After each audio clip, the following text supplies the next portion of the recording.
Alright, good afternoon everyone. My name is Benjamin, and today we're talking about what the best case scenario for Democrats is. And unfortunately, since I said that I was going to do this video, things have changed.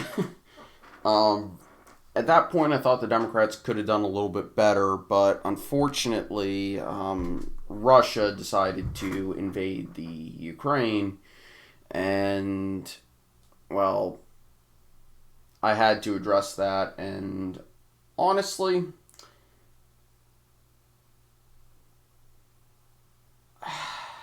it's difficult to keep up with current events at times. Anyway, if you like the content, likes, comments, subscriptions, they're always appreciated. I thank you all for them. Goal is to hopefully reach 1,000 subscribers by the end of the year. Hopefully more than that. It is, after all, an election year where I tend to see my most growth. But obviously, there's only so much I can do when I've had to pare my schedule back to only have one video a week. I'm going to see if there's something I can do to increase that, but, you know, it is what it is. After this, I'm going to cover the gubernatorial elections, but best case for both sides, and probably in between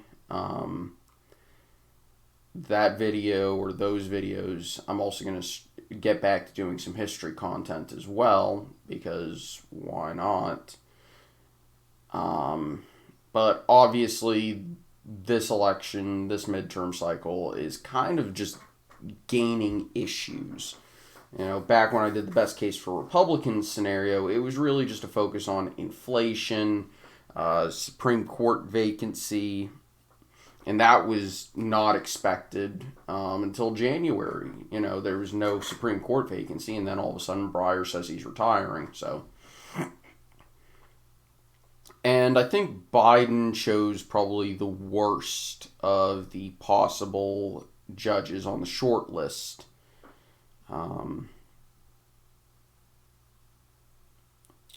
In Brown Jackson, I think Michelle Childs was a much better option. Someone who's a bit more moderate on the bench, but also someone who doesn't have a continuous history of her decisions being overturned by higher courts. And Brown Jackson is notable in that even very liberal courts are overturning her decisions. Basically, judges who agree with her on principle are saying your legal analysis is bad and you should feel bad. When people who agree with you are telling you, no, your decision was wrong, that's a problem.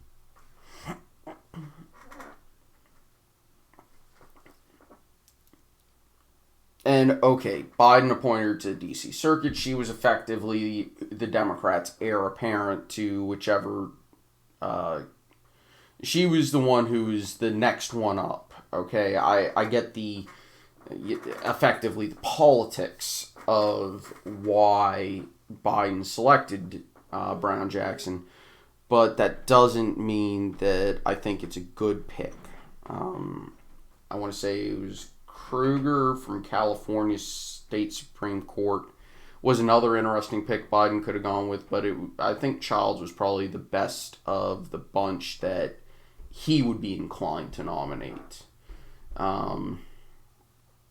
That's not to say I would have 100% supported her or anything like that. I just think that Childs would have been not only more agreeable to the GOP, but certainly wouldn't have seen a lot of opposition regarding decisions from the bench.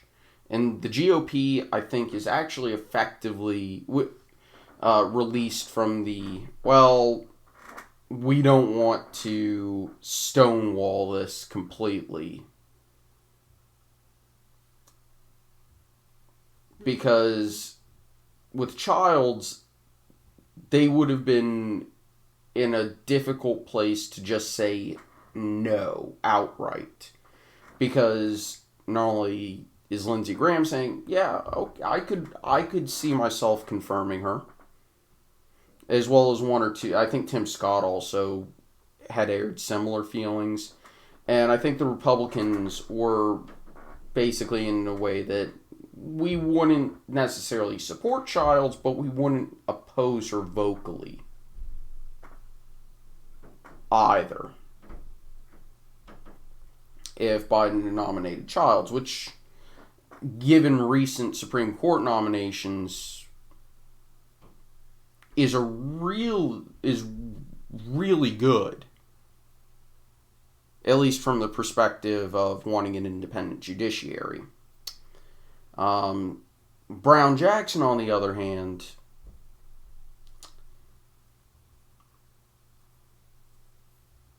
probably should not have been nominated to the D.C. Circuit.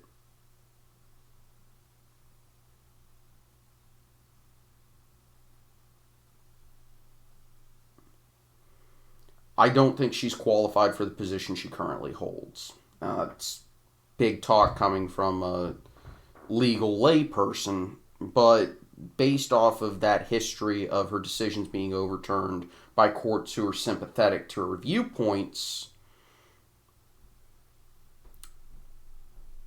it indicates that she's not very good at being a judge.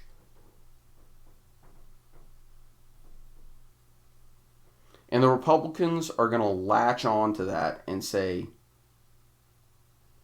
there were other candidates who we knew you wouldn't go with, say, a very conservative judge, but there were people who you were talking about nominating that we would have maybe not necessarily offered, trumpeting and celebratory support, but we wouldn't have opposed.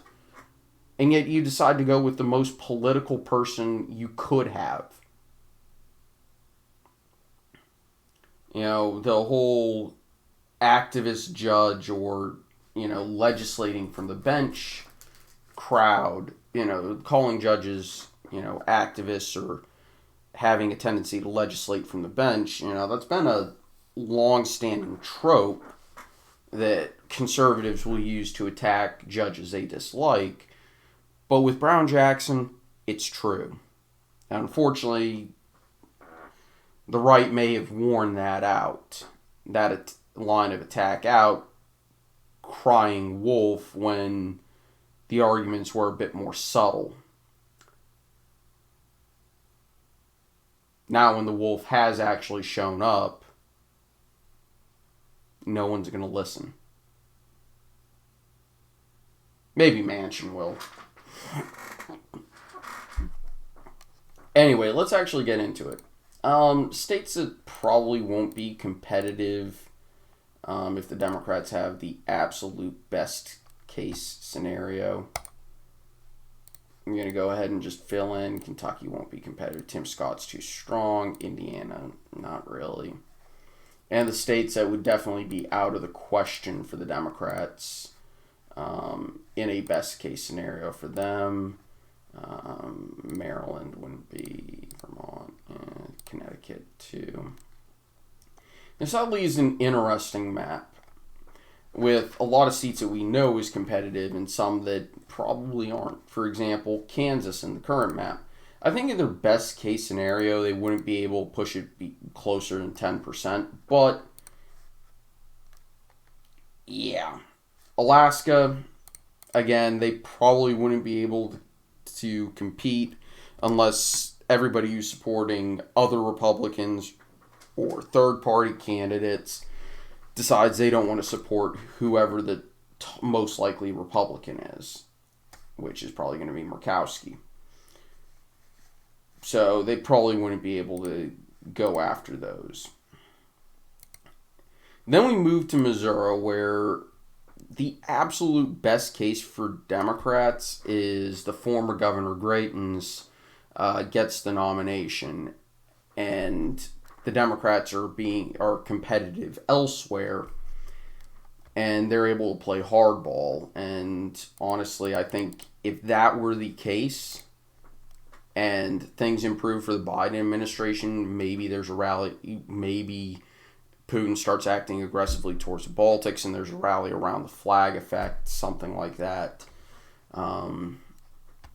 Maybe we could see Missouri flipping. Iowa, Chuck Grassley is too strong. Ohio, I think, could become vaguely competitive, but it's too red of a state right now. They could potentially flip Wisconsin and Pennsylvania. That's not out of the question.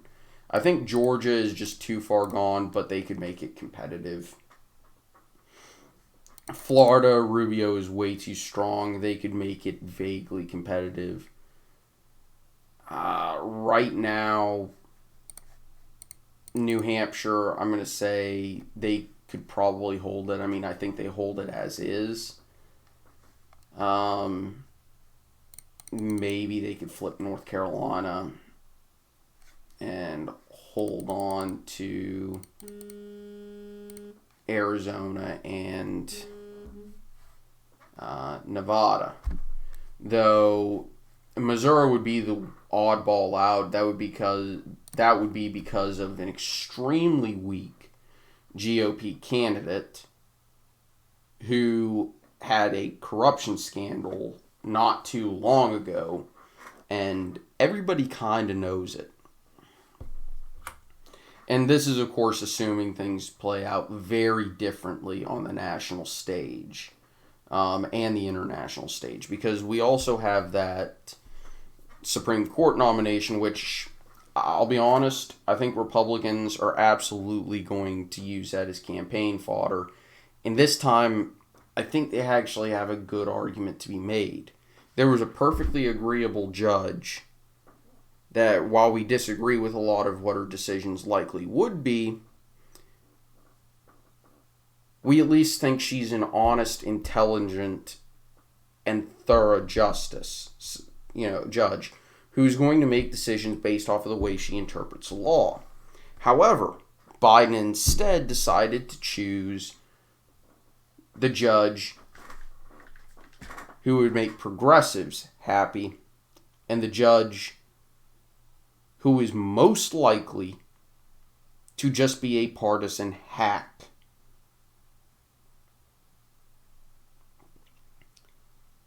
And in addition, if things don't escalate with Russia in any way, shape, or form, or depending on how they escalate, let's put it that way.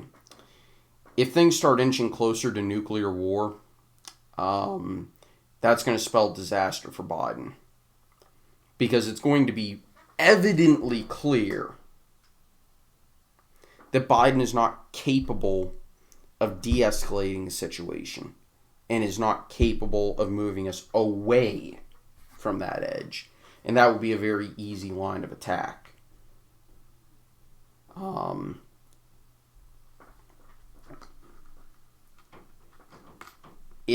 And honestly, I think that might be the case if Putin decides to put pressure the Baltics, for example, or Finland and Sweden is another. So Biden and the Democrats really have to be very careful when navigating this conflict between Russia and the Ukraine.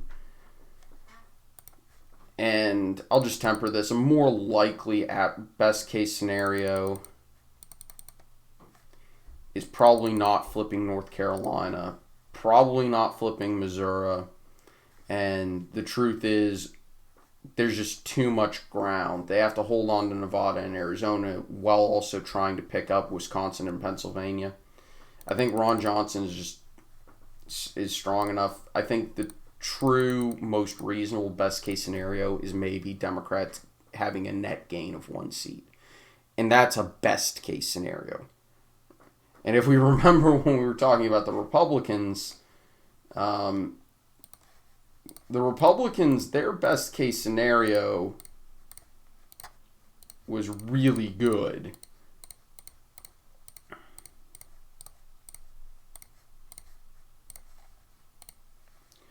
And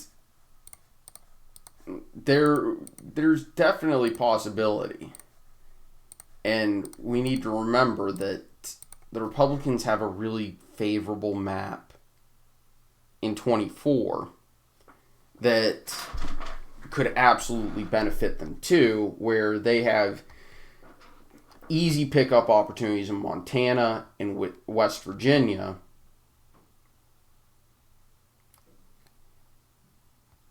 And that's not counting that they could pick up Maine, Michigan, Minnesota, Nevada, Arizona. The Republicans could actually potentially get 60 seats in 24. And that would be a really rough 2 years for the Democrats. A really rough 2 years. Especially if Republicans take the House and keep it in 2024. Or take it in 2024. Absolutely possible. But for right now, we're looking at the Democrats' best case scenario, and this is what I think it is. But, the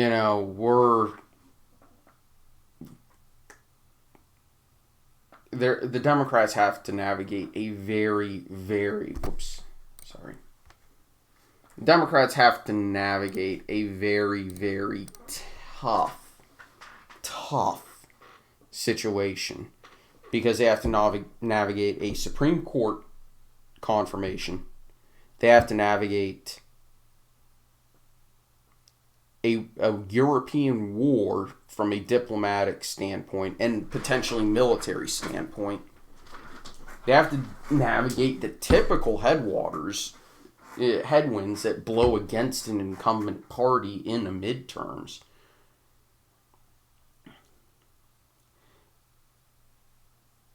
And I'm not sure that they're capable of doing it. I'm really not. Anyway, I want to thank you all for watching. Hope you enjoyed. I'll see you all next week, where I talk about some sort of history topic. I don't know what.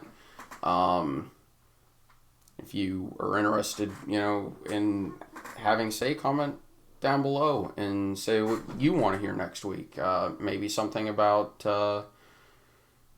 history of Eastern Europe. Pretty pertinent right now. Or, I don't know, maybe the Winter War. Or getting back to U.S. history, which I still actually fully intend to restart that series, because I did enjoy doing that United States history series. So, anyway, thank you all for watching. Hope you enjoyed. I'll see you all next time.